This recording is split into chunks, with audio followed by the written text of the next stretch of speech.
అన్నారు. రామాయణంలోని ఉత్తరాఖండ వాల్మీకి మహర్షి రచించిందేనా అని. లోకంలో చాలామందికి కలిగేటువంటి సందేహం, రామచంద్రమూర్తి యొక్క దివ్యమైనటువంటి చరిత్రని నారద ఉపదేశంతో వాల్మీకి అనుగ్రహంతో వాల్మీకి మహర్షి రచించడానికి నిర్ణయించుకొని రామచంద్రమూర్తి యొక్క జీవితకాలంలోనే రామాయణ రచన ప్రారంభించారు. అయితే ఈ రామాయణ రచనని రెండు భాగాలుగా చేశారంటారు. ఒకటి బాలకాండ మొదలుపెట్టి యుద్ధకాండ వరకు స్వామి వాల్మీకి రామచంద్రమూర్తి యొక్క అనుగ్రహంతో రచించి తన యొక్క శిష్యులైనటువంటి అంటే సీతారాముల యొక్క సంతానమైనటువంటి కుశలవులిద్దరికి కూడా పాఠం చెప్పుకున్నది యుద్ధకాండ వరకు. అంటే యుద్ధంలో రావణాసుడు సంహరించబడ్డం, సీతాదేవిని తిరిగి రామచంద్రమూర్తి పొందడం, తిరిగి అయోధ్య నగరానికి వెళ్ళడం, పట్టాభిషేకం చేసుకోవడం, 11,000 సంవత్సరాలు ప్రజల్ని పరిపాలించడం అంతా కూడా ఇక్కడ ప్రారంభమైంది. పట్టాభిషేకం వరకు మనకు యుద్ధకాండ. అయితే మొదటి దశలో ఆయన రచించింది వాల్మీకి మహర్షి యుద్ధకాండ వరకే. కానీ తర్వాత ఉత్తరాఖండని కూడా వాల్మీకే రచించినట్టుగా ప్రమాణం ఉంది మనకి. ఎందుకంటే రామచంద్రమూర్తి యొక్క దివ్య చరిత్రని గాయత్రీ మంత్ర ప్రతిపాదకంగా ఉండేటువంటి 24 అక్షరాలని 24,000 శ్లోకాలుగా వాల్మీకి రచించాడని ప్రమాణం మనకి మొదట్లోనే ఉంది. ఈ 24,000 సంఖ్య పూర్తి కావాలంటే మనకి ఉత్తరాఖండ కూడా లెక్క పెట్టుకుంటేనే 24,000 శ్లోకాలు అవుతాయి.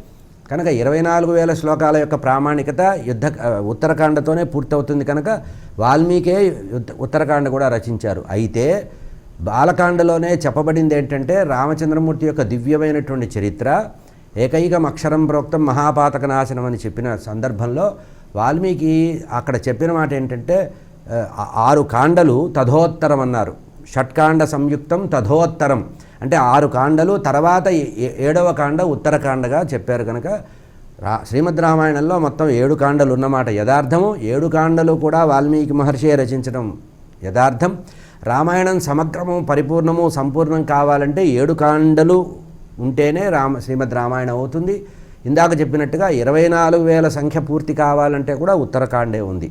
అయితే ఉత్తరాఖండ తర్వాత రచించడం వల్ల అంటే లవకుశులకి పాఠం చెప్పిన తర్వాత రచించబడింది ఉత్తరాఖండ. కనుక ఆ రకంగా కొంతమంది లోకంలో భ్రమపడుతున్నారు, ఉత్తరాఖండ వాల్మీకి రచించలేదని. కానీ దీనికి ప్రమాణం లేదు.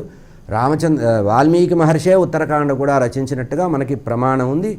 శ్లోక సంఖ్య రీత్యా కానీ, సప్తకాండ సమన్వితం అని చెప్పడం వల్ల కానీ, ఆ రామచంద్రమూర్తి యొక్క కథ చెప్పడం వల్ల కూడా దానికి ప్రమాణం. ఇంకొకటి ఏంటంటే వాల్మీకి రామాయణం సమగ్రంగా అర్థం కావాలంటే ఈ మొదటి 6 కాండల్లో ఉండేటువంటి కథలో అక్కడక్కడ సందేహాలు వస్తే వాటికి వివరణ కావాలంటే తప్పనిసరిగా ఉత్తరాఖండ మనకి రావాలి.